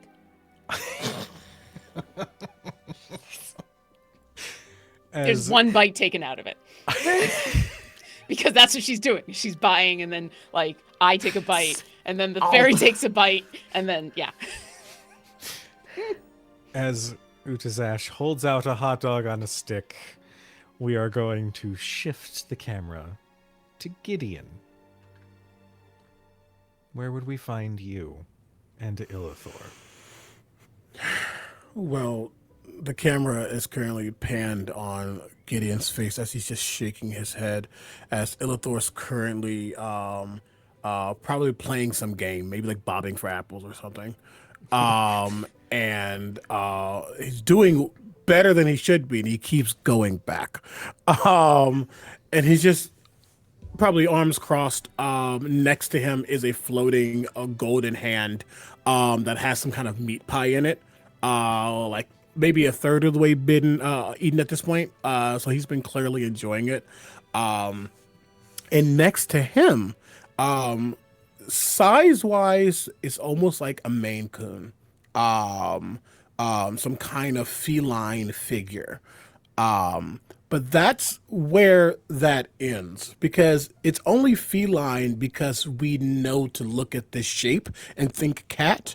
But what you see is this this entity that's almost made out of like fractalized light, almost like stained glass. And it's golden in nature, as I said, but also there's these striations of a blue purple going through it. Every so often, almost as if the glass is cracked. All over, but still completely together.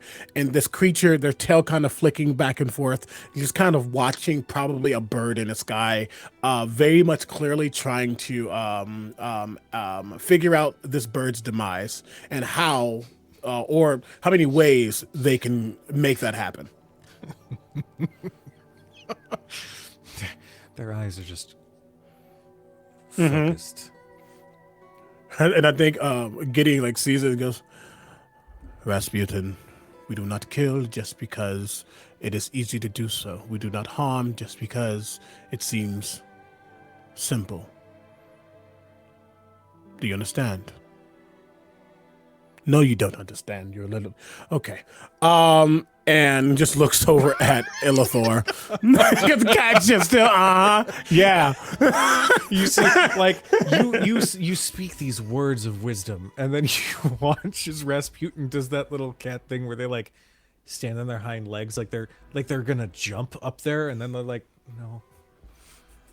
I think the entire time they get like, That weird clicking thing cats do, Yes. and they're like, I can get But it, I can get it. It sounds so odd coming from this variant of cat. I think I guess genuinely they've been here for a little bit now. And I think they're just genuinely enjoying is an odd word because this is a celebration of an event that should have happened. And he's not really he really hasn't been in Baldur's Gate since childhood. Or I should say after teen, young adulthood is what I'm trying to say. So it's a little odd for him to be back in this area, but he's just enjoying and watching.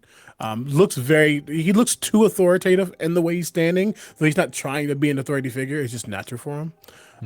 Mostly now just making sure that Illithor isn't drowning. Well, as Illithor continues to bob for apples, which, by the way, I did roll a 12, so he's doing okay. It's not bad, better than average. You know, eventually you recognize somebody familiar walking through the crowd towards you. An Earth Ganassi, that you have come to know as Lord Bannon Whitlock. Oh, yes, I recognize you. Bannon Whitlock, sorry. Yeah. I recognize you. A year ago, you helped defend the citizens along with myself. It's wonderful to see you again.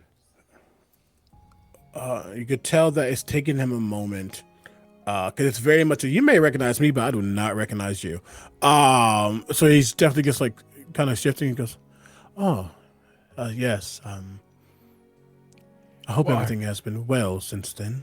Oh, yeah, well, we are on the road to recovery. I apologize. I don't believe we actually exchanged formalities. I am Lord Bannon Whitlock of Baldur's Gate, and he gives a bow. Give his own bow. Of course, you may call me Gideon, Professor Gideon Hollowell of, formerly Little Calimshan, now Waterdeep. Oh, well, welcome, Professor, amongst the festival. Is everything finding you well? It's as I expected. Festivities and formalities, but I can't complain. I mean, I was able to leave, and many others weren't, so... Yes.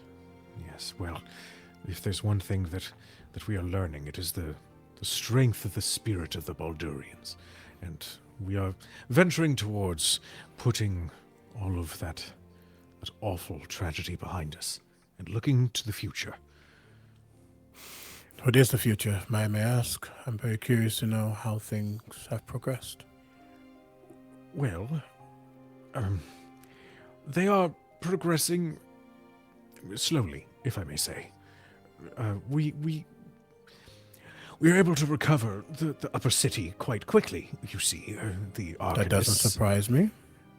Well, unfortunately, I've been petitioning the Arcanists and Archduke Ravengard to move to the lower city to show that appreciation and devotion to those citizens as well. Unfortunately, there are some difficulties in pursuing that. Let me guess, they are claiming that other areas need help first.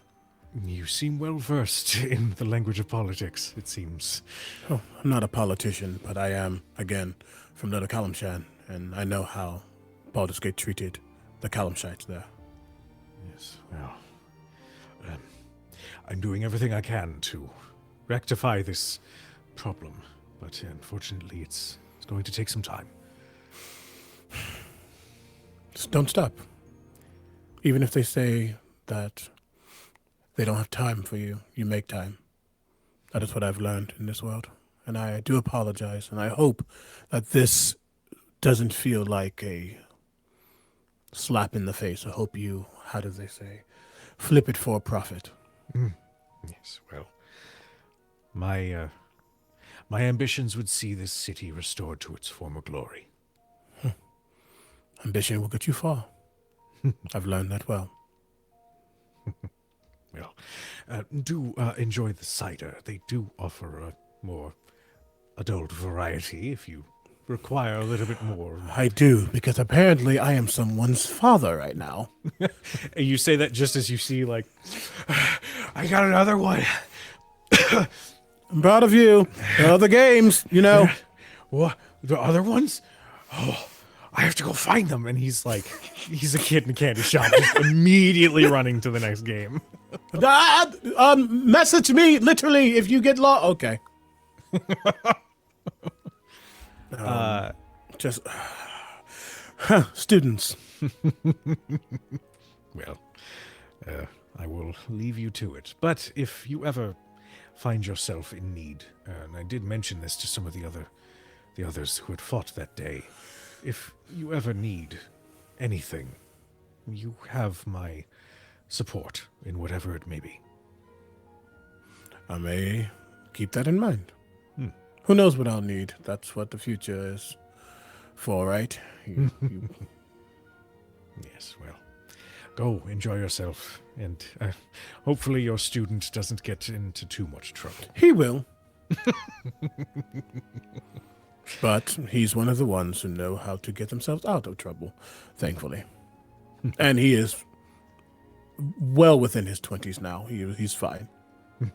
Well, you've done a good job then. I've done nothing. He's done everything. Bannon eventually steps away. And would you mind telling our wonderful chat what your passive investigation is?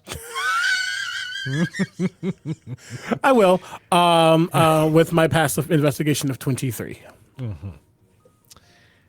You notice some small details. And as you sort of maybe start padding towards the direction that... Yeah, it's a very slow padding.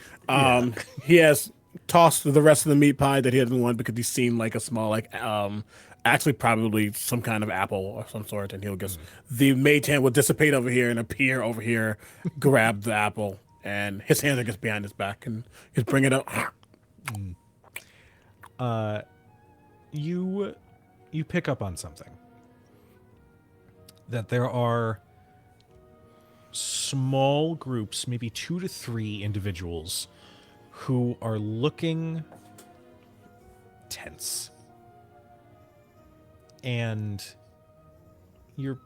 as you're walking, you're piecing together that these small groups are communicating to one another from across the square.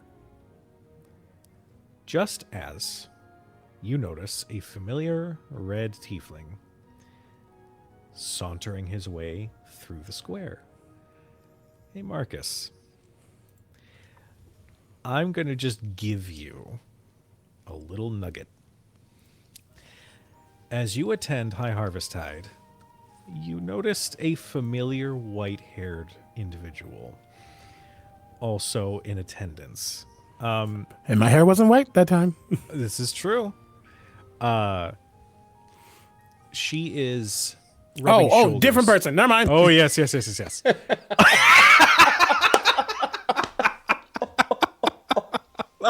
Bro. Oh, bro. Oh, no. I love you so much, Omega. That was amazing.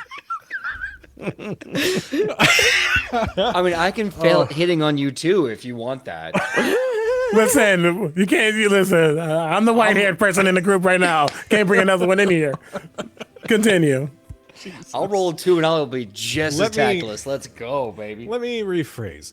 You notice a familiar white-haired elven woman that you had been roasted by 1 month prior, rubbing shoulders with some of the upper city nobles who are in attendance.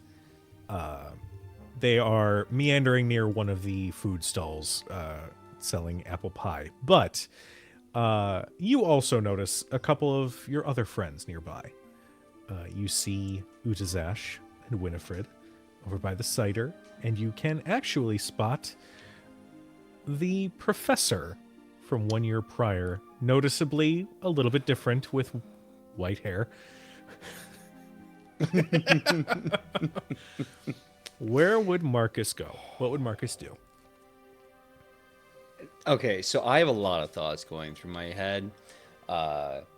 One of which is, do I be a little petty?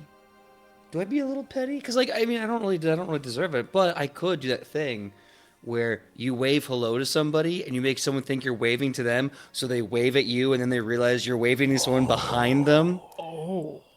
Just kind of set her up for that awkwardness and just be like, sorry, mon frere, I don't wave to people whose names I don't know. I'm kind of thinking that would be the move. I'm just saying Okay. that can be arranged. Let's go with it. So I'm going to, having seen her, look at her in such a way so that she thinks I'm looking at her eye, but I'm trying to look behind her at my lovely friends. And I'm going to just wave like this. No, not huge and dumb. Like a kind of like a, hey, like a dumb, very casual wave. As she sips on her wine, she looks.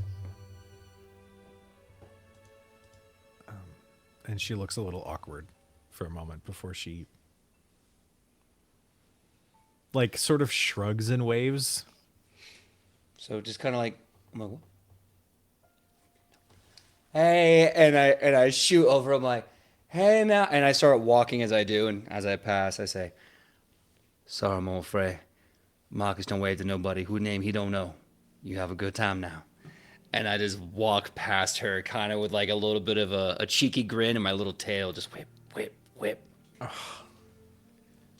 As you're walking away, you can just feel the air grow just a little colder around her. What's your passive perception? Not good. Okay. You can hear It's a 13. A 13? Oh, that's above average. You can hear a little bit of murmuring like behind you as you continue walking.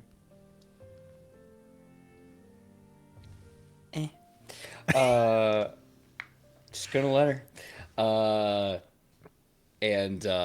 But I keep walking past her. I walk up to Udazesh and I believe Udazesh, Winifred, and what was the name of the gnome gentleman? Faerûn. Faerûn. Okay. I'm gonna walk up to them and just say, Hey. bonjour, mon ami. How are my friends doing this lovely evening? I'm having a great time, me. Oh, this has been lovely. That taco? I reach out and I take, thank you so much for this here taco. Can I tell you how much this food has been bland? I'm like, you trying to kill me with no spice? I need something that burns me back, me. And I want to bite into this and know that this is going to put some fire in my mouth. I mean, I thought it was good, but I don't know if there is anything that I could think of that would put fire.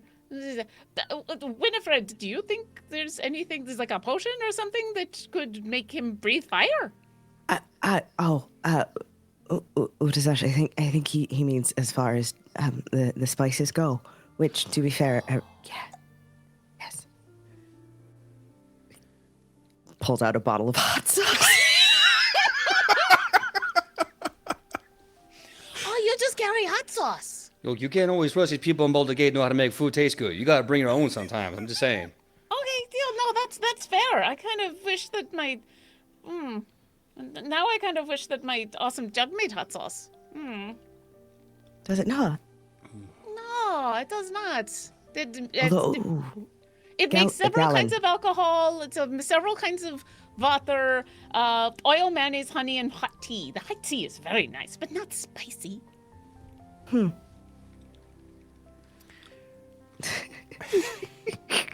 Anyway, I'm sorry that the taco is not spicy. If I see something spicy, I will let you know. But no, I also have sushi. Would you like sushi? Not spicy, but very good. As you're offering that food, you can see approaching behind Marcus is a woman with long white hair. But I don't recognize this woman, right? I'm gonna say no. Okay. But she has her eyes square on Marcus, and she's got a little bit of an expression as she approaches. what kind of an expression, DM? Yeah. With my passive insight. With your passive insight, it is irritation mixed with intrigue. Oh, Oh, I well. wonder if like we both clock this at the same time from different ways, and I just look over at Winifred like, there's definitely a. From behind you, Marcus, you hear, "Oh, well, how charming. You just carry hot sauce on you. That's not weird or anything." There's a stop.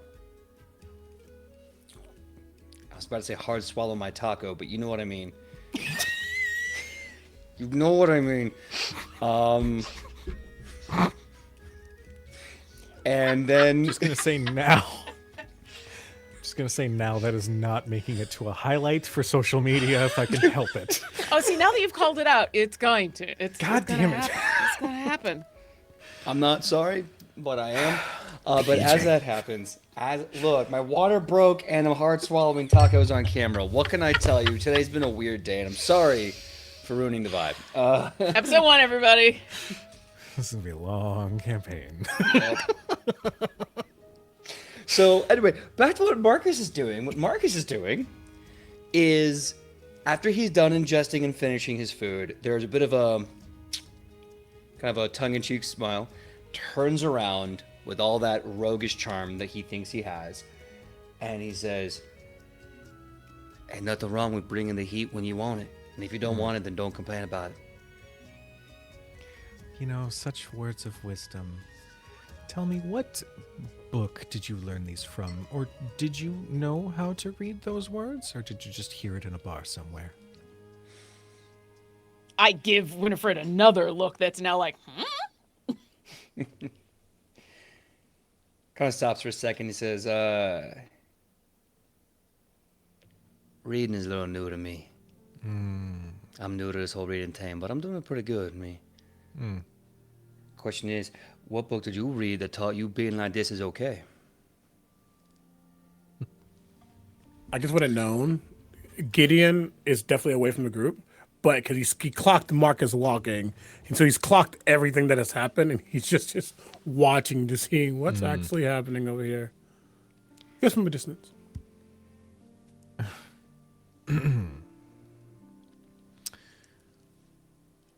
Fair point. I seem to have forgotten my manners. For quite some time, it seems. My name is Shale. It's wonderful to make your acquaintance. I believe you said your name was Marcus. Hold on, I'm making a note. Shale.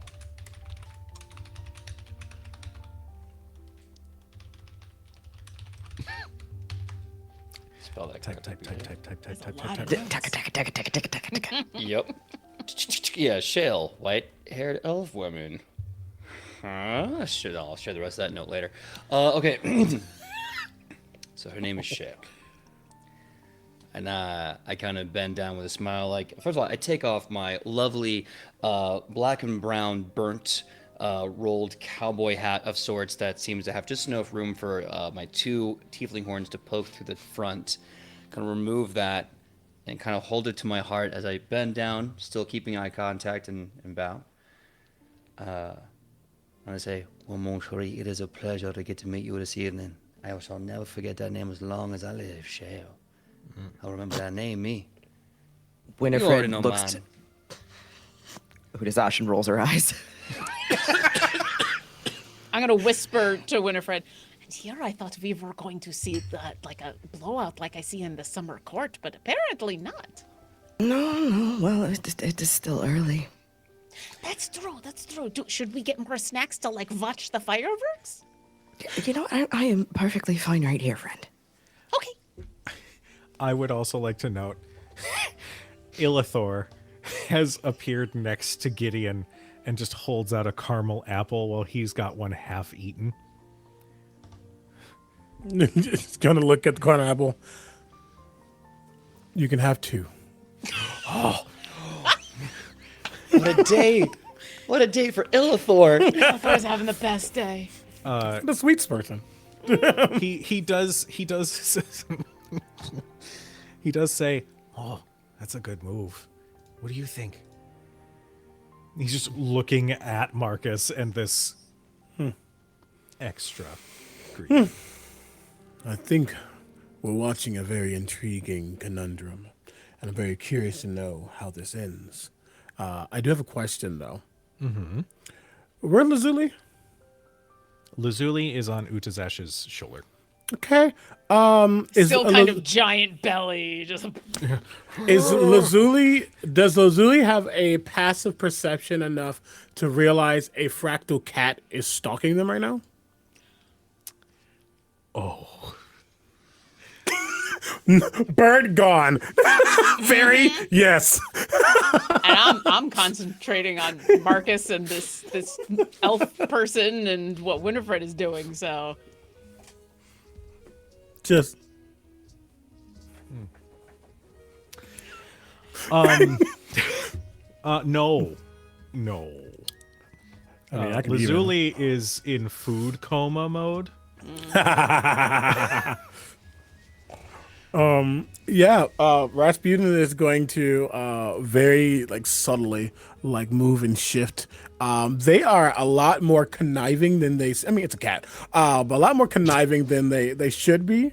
And soon enough, they are getting close enough where they can actually pounce. They do a little booty shake. Oh, absolutely. Just and they don't really have eyes, but you swear something dilates just for a moment before. Okay. They're not looking to kill. They are looking to friend, maybe. They are looking to friend. Got it. Yes. They're looking to friend.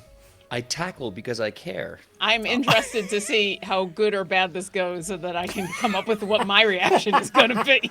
I'm going to say make an attack roll with Rasputin. I can do that, actually. 17.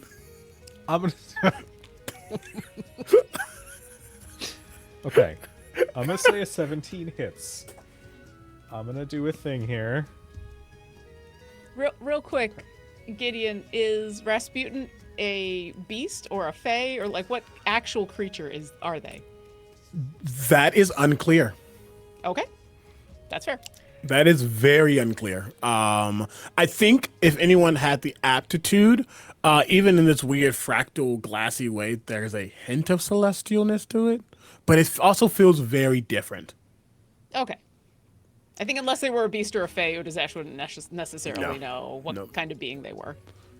I rolled to see if Lazuli would be knocked prone off of Utazesh's shoulder. She does not. The moment like is audible, Lazuli like, like goes to fly and is batted to the ground by Rasputin. And you just hear like a couple bounces before she eventually skids to a stop. I would say point- everybody at this point sees and hears and all It's of like, that. no, okay. I would like to immediately grab this cat by the virtual scruff of the neck, the kind of scruff. Yeah, you can definitely grab. Yep. Yeah. You are kitty I have never seen before. Lazuli, do you want me to kill them? At hearing that, you literally see Rasputin shift out of your hand. Like, As in, like going through solid matter shifts out of your hand. Are they shifting away from Lazuli or They're toward just shifting down. No. You heard F Lazuli for a second. They just said kill. They heard the word kill and they go nope. And they're trying to get out of your grasp and trying to run back to Gideon. Okay, Trying. as long as their intent is to leave and not Yes. to continue the hunt, then Udazesh will just go, yes, you should leave. Absolutely. Next time you do that, I will kill you. You will see Gideon just okay. This is what I get for having 2 children and not 1. No, I have none. You have a kid? No. My apologies. Rasputin should know better. And he snaps, and you see all of the glass shatter, and they disappear. Oh, Oh, okay. Goodness. Well, Lazuli, it is good. My friend has killed them. Not dead, just dissipated. Oh, okay. See All Lazuli right. steps up and smooths her dress down. I am so sorry. That was not my intention. They are still getting used to this form, and well, no excuses. Apologies. Well, I guess no harm, no foul. They did not kill my friend, and I did not kill them, so all good. It is good to see you, though. I did not get your name, but you were very cool. You were also very cool. The two of you were very cool. Yes. No, sit. Oh, Elithor. Elithor sits and like then remembers that he's got 2 caramel apples and he just gets excited and just starts. Yes, it is. It's been a time. Gideon, I had not just this one, 9 others to attend to, and the whole thing. Blackstaff wasn't happy. Parents wasn't happy. No one was happy, but it is done.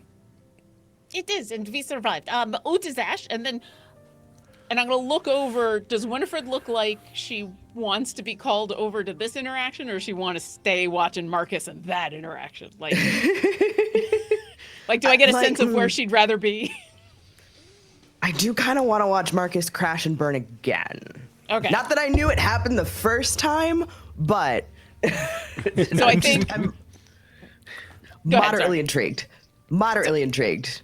See, I think I look over. I notice the moderate intrigue, and I go. We can meet up with the others when they are done politicking, embarrassing each other. I'm not exactly sure. It is very entertaining, though. Just like Winnie is literally like sitting behind Marcus. Like I'm picturing like a little shore wall or something. And she's got like a little like cone of like those candied nuts that you get at like the fair, and she's just kind of nomming and watching Marcus make a jackass out of himself. Just blinking her big violet eyes. Look, if there's one thing you know about me, it's on brand to kind of like bomb out when it comes to these sexy moments. So this is just part of the course, baby. I'm about to make this weird. Let's go. Jesus. Oh God. Go ahead, Utizash and Gideon. Anyway, it's good to see you. So you have been in Waterdeep this whole time? Yes, I am a professor at the Blackstaff Academy, and we received a letter to return because of some celebration, and I decided to come back. Excellent. And you all did not leave, or did you all have to return as well? Well, I have left and come back, and left and come back, and left a bit more, and then came back. I've been kind of back and forth, but I believe the 2 of them they live here, and I buy potions from Winifred all the time. Very good, very nice. And Marcus, I've been helping with whatever he needs. He rebuilt his tattoo shop and get drunk, and we sing, and it's fun. I see. Well, I'm happy that you all are able to continue on despite all that has happened. It seems that there has been some restorative efforts, not as much as they should perhaps in some sections, but... Oh, yes, it is very unevenly spaced, but that is also politicking I do not understand. But people are very upset. Although, right now, they're pretending to not be upset because look at all the food. It is quite delicious, yes, though it could use a little bit of salt and pepper at times. And I have heard hot sauce, that there is not a lot of spice here, which I am now very curious to try things with more spice. Well, it just means that those from my previous home haven't come down. We're known for spices. Oh, what spices? Are you also, do you teach cooking? Is that what you teach, or teach other Oh, things? no. Two separate. I was raised in the northern part of Baldur's Gate, technically, though my family was from south of Baldur's Gate as a whole. I am a professor of more how do you say?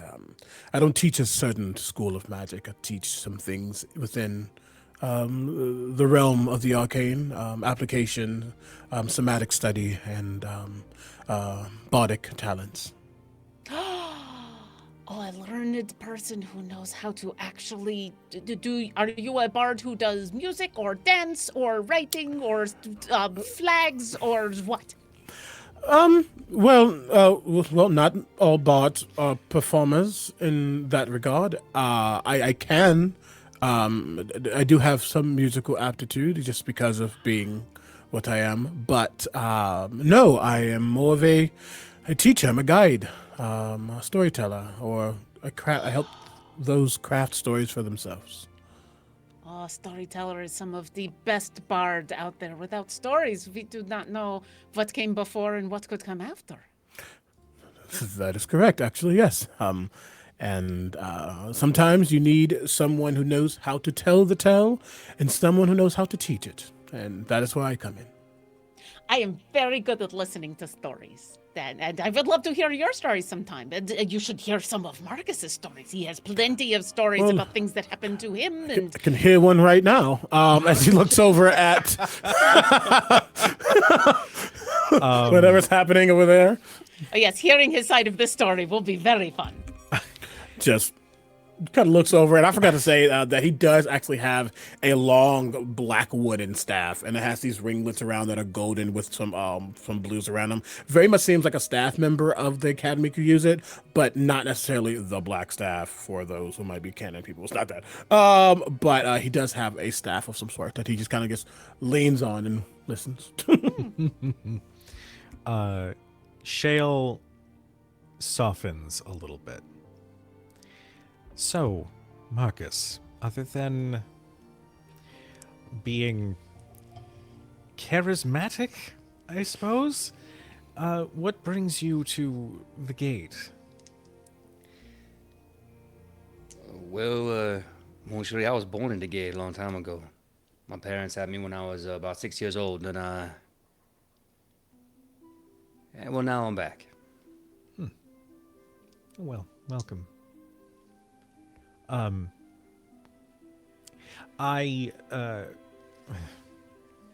was visiting specifically just to take a look at Sorcerer's Sundries, and I found that the city was sort of alluring, sort of difficult to leave when you stay for long enough. It's, rambling. But it's nice to see, and as she speaks, she stops.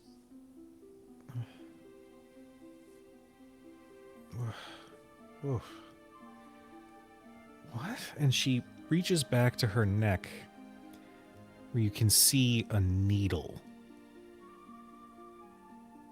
And spreading from the point where the needle pierced her skin, you see her veins turn dark. And she starts to faint. Master Hellhammer? I run to grab her as I say, Onfray, you okay? You look pretty as a picture, but you don't look like you're fit as a fiddle. Are you okay? Something's poison. And as she mutters, Gideon, again, as you look and see this woman seem to faint, you look, and people turn to see what's going on, but amongst the crowd, you can see some individuals having hats, some with hoods, slowly pull them back, and you can see burn marks going up the side of their head, and they start muttering an incantation, and that is where we're going to end tonight's episode. We are going to start with some combat next session. Yeah. Thank you all so much for coming to the premiere of Shadows over Baldur's Gate. You know, Well, Well, you know, I like, it's the first session, and why not have a little bit of a teaser? Oh yeah, absolutely. Somewhere else, the sky is dark. There's a little bit of ambient orange light. There's a sound of roiling lava and flame. These hot springs loosing from the ground. In the distance, there is this impossibly large, sharp mountain range. And in the mountain range, almost as if it were the mountain itself, a yellow eye opens.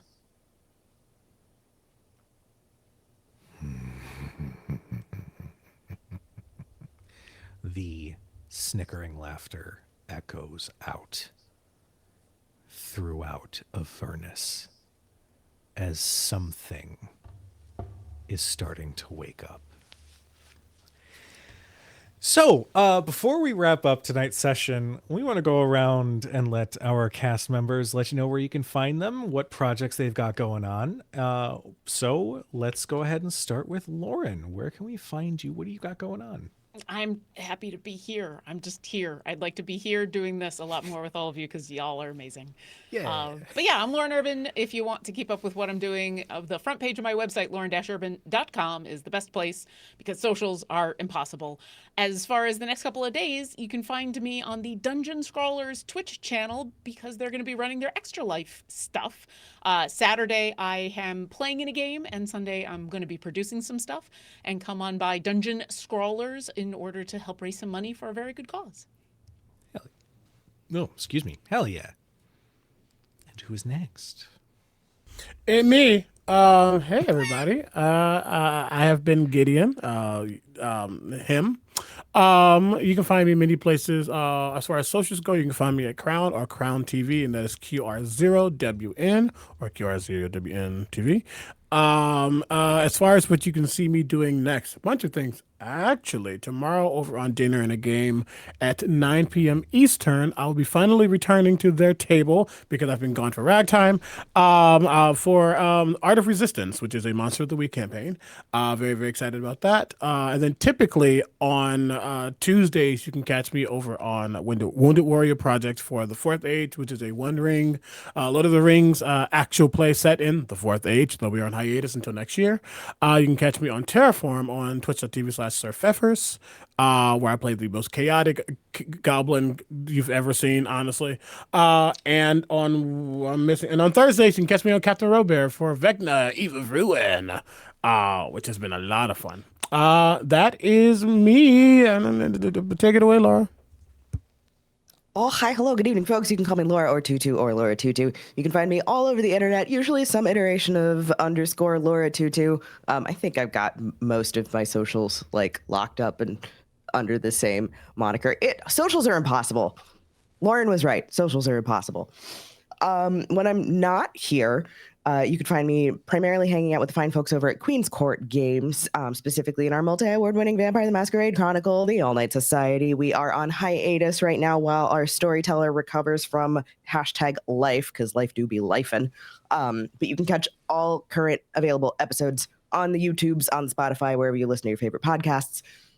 You'll be able to catch me doing things with the Noirville extended Marvel universe, causing problems and eating cops, technically. Listen, big angry werewolf. It's going to happen. You'll be able to find me hanging out with the fine folks over at Folk and Myth for some Vampire the Masquerade next month. And you'll be able to find me hanging out with my buddy, Something Savage, for a new D&D campaign that's going to kick up in a couple of weeks here. So keep your eyes peeled. Yeah. Go ahead, PJ. Hello, everyone. My name is PJ McGaw. You can find me all over the internet at PJ McGaw, especially on Blue Sky, where there's like 19 other letters to that name. But you can find me at Instagram, TikTok, Twitter, Twitch, Blue Sky, Facebook. Yeah, just look for my name. There I am. I'm right there. When I'm up with these amazing folks, you can find me and Laura over at Queen's Court Games for the multi-award-winning Vampire the Masquerade podcast, The All Night Society.